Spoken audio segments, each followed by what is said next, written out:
અરવલ્લી જિલ્લાના મેઘરજ તાલુકાના રામપુરા ગામે પોલીસ ઉપર હુમલાની ઘટના સામે આવી છે અને તેના જ કારણે સમગ્ર અરવલ્લી જિલ્લામાં ખળબળાહટ મચી ગયો છે. ઘટના એ અધેવકરી છે કે પોલીસનો જડબેસલાક બંદોબસ્ત ગામમાં ગોઠવી દેવામાં આવ્યો છે અને આ ઘટનામાં પોલીસ ઇન્સ્પેક્ટર તેમજ કોન્સ્ટેબલોને પણ ઈજા પહોંચી હોવાના સમાચાર સામે આવ્યા છે. ત્યારે આ ઘટનાને લઈને શું કહી રહ્યા છે પોલીસ અધિકારી, સમગ્ર મામલો છે, વાત કરીશું આ વિડીયોમાં. નમસ્કાર દર્શક મિત્રો, સ્કાયનેટ મીડિયામાં આપનું સ્વાગત છે. હું છું ફૈઝાન. અરવલ્લી જિલ્લાના મેઘરજ તાલુકાના રામપુરા ગામમાં પોલીસ ઉપર હુમલાની ઘટના સામે આવી છે અને આ હુમલાની ઘટનાને લઈને અનેક પ્રકારની ચર્ચાઓ પણ વેગવાન બની છે. ત્યારે હાલ સવાલ એ ઉઠી રહ્યા છે કે ગ્રામજનો શું કારણસર આટલા હિંસક બની ગયા કે તેમના દ્વારા પોલીસ ઉપર જ હુમલો કરી દેવામાં આવ્યો. તો હવે સમગ્ર ઘટનાની જ્યારે વિગતે વાત કરીએ તો નાથાવાસ ગામની જે મહિલા છે તેઓ રામપુરા ગામમાં તેમની સાસરિયા છે ત્યાં તેઓ રહેતા હતા. ત્યારે ગઈકાલે મોડી રાત્રે તે મહિલાને અચાનક ખેંચ આવી હતી અને આને જ લઈને સાસરિયા પક્ષ દ્વારા મહિલાને તાત્કાલિક સારવાર માટે નજીકની સરકારી હોસ્પિટલ ખાતે ખસેડવામાં આવી. જોકે મહિલાની તબિયત વધુ લથડતા તેમને મેઘરજની હોસ્પિટલ ખાતે ખસેડવામાં આવી હતી અને આ દરમિયાન ફરજ પરના તબીબે મહિલાને મૃત જાહેર કર્યો હતો. આ ઘટનાને લઈને જે મહિલા છે તેના પિયર પક્ષના લોકો જે નાથાવાસ ગામમાં રહે છે તેઓ દ્વારા રામપુર ગામ ખાતે દોડી આવ્યા હતા અને આ મામલે તેમણે વહીવટી પક્ષ ઉપર ગંભીર આરોપો લગાવ્યા હતા, જેમાં જમાઈ અને તેના ઘરવાળા ઉપર એવા આરોપ છે કે તેમની દીકરીને આ લોકોએ મારી નાખી છે અને આ ઘટનાને લઈને ઉગ્ર સ્વરૂપ આ વિવાદે ધારણ કર્યું હતું ને ત્યારબાદ ત્યારે નાથાવાસ ગામના જે લોકો છે તેઓ રામપુર ગામ ખાતે ધસી આવ્યા હતા અને તેમના દ્વારા વહીવટી પક્ષના ઘરને પણ સળગાવવાનો પ્રયાસ કરવામાં આવ્યો. ત્યારે વહીવટી પક્ષ દ્વારા તાત્કાલિક પોલીસને જાણ કરવામાં આવતા પોલીસની ટીમ પણ ઘટના સ્થળે દોડી આવી હતી.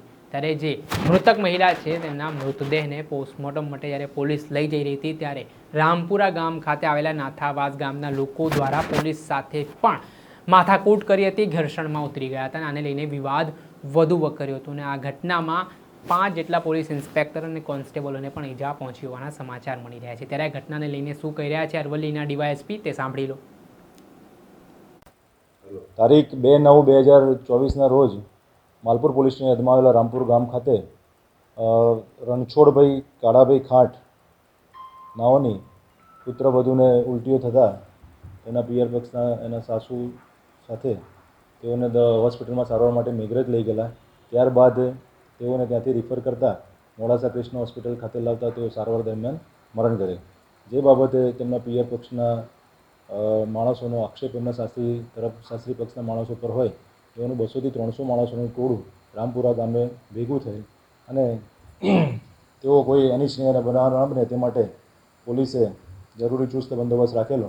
જે દરમિયાન ટોળાના અમુક તોફાની તત્વો ઉશ્કેરાઈ જઈ અને જે એના સાસરી પક્ષના માણસો છે એમના ઘરની બાજુમાં છાપરું સળગાવી દીધેલું અને તોડફોડ કરવાનું ચાલુ કરતાં પોલીસે તેઓને સમજાવવા હતા, તેમ છતાં પણ તેઓ માનેલ નહીં અને પોલીસ પર પણ ઘર્ષણ પોલીસ સાથે થયેલું, જેમાં પોલીસ અધિકારી અને જવાનોને પણ ઇજાગ્રસ્ત થયેલ. પોલીસની ગાડીના કાર તૂટી ગયેલ અને તેમજ આ જે સાસરી પક્ષના માણસો છે એમના ઘરનું બાજુનું છાપરું સળગાવી દીધેલું એ લોકોએ અને ઘરમાંથી 50,000ની મત્તાની લૂંટ પણ કરીને લઈ ગયેલા.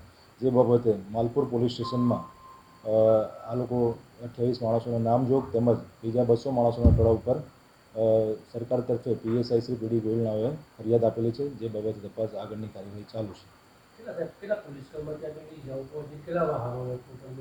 2 PSI 2 PI અને બીજા 8 થી 10 પોલીસ કર્મચારીને ઈજા થયેલી છે નાની મોટી, તેમજ એક મેઘરજ પોલીસ સ્ટેશનના સરકારી વાહનને નુકસાન થયેલ છે.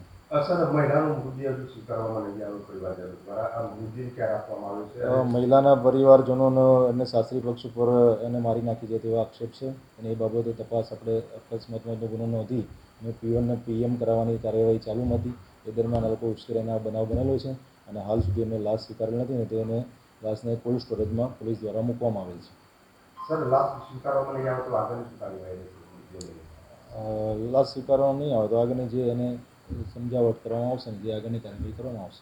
અરવલ્લીના પોલીસ અધિકારી તેમના દ્વારા સમગ્ર વિવાદને લઈને માહિતી આપવામાં આવી છે, જેમાં 26 લોકો સામે પોલીસ ઉપર હુમલો કરવાના મામલામાં જેમાં ધાડ, રાયોટિંગ તેમજ પોલીસના કામમાં રૂકાવટરૂપ બનવા મામલે ફરિયાદ નોંધવામાં આવી છે અને સોનાટોળા સામે ગુનો નોંધીને હાલ જે રામપુરા ગામ છે ત્યાં પોલીસનો જડબેસલાક બંદોબસ્ત ગોઠવી દેવામાં આવ્યો છે અને આ સાથે જે 8 આરોપીઓ છે તેમને રાઉન્ડ અપ કરવામાં આવ્યા છે અને અન્ય આરોપીઓને પકડવા માટે પોલીસે તપાસના ચક્ર ગતિમાન કર્યા છે. પરંતુ જે ઘટનાએ ઉગ્ર સ્વરૂપ ધારણ કર્યું હતું તેને લઈને વાત પણ ચર્ચાઈ રહી છે, જેમાં મૃતક મહિલાના પક્ષના લોકો દ્વારા હજી પણ મહિલાનો મૃતદેહ છે તે સ્વીકાર કરવામાં આવ્યો નથી. ત્યારે આગામી સમયમાં જે આરોપીઓ એ પોલીસ ઉપર હુમલો કર્યો છે તેમને પકડવા માટે પોલીસે અલગ અલગ ટીમ બનાવીને કોમ્બિંગ હાથ ધર્યું છે અને આ ઘટનાના પગલે સમગ્ર જિલ્લામાં ઘેરા પ્રત્યાઘાત પડ્યા છે અને કોઈ પણ અનિચ્છનીય બનાવ ન બને તે માટે પણ પોલીસ દ્વારા તકેદારી રાખવામાં આવી છે અને મોટા ભાગની જિલ્લાની પોલીસ છે તે રામપુર ગામ ખાતે ખડકી દેવામાં આવી છે.